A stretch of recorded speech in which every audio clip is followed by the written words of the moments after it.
In front of me is Google Pixel 10 Pro XL, and today I would like to show you where you can locate all text correction options.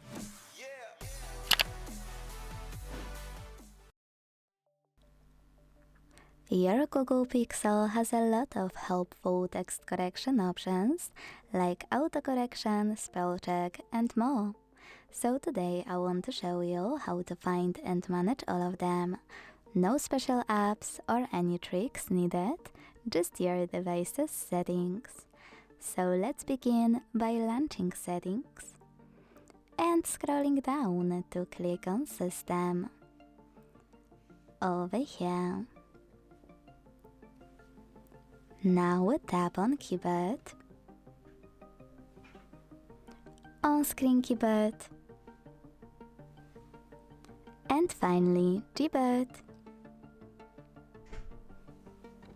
To access text correction, click on it here, and then to manage all of those options, use switches next to the chosen ones. Quick tip: if you want to manage text correction options much faster in the future, you need to enable this feature, Show Suggestion Strip. When it's on, you can close your settings and launch your keyboard instead.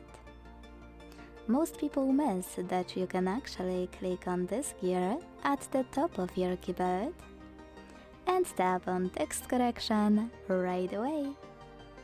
Thanks so much for watching. If you enjoyed this video, don't forget to leave a like, comment and subscribe. Bye!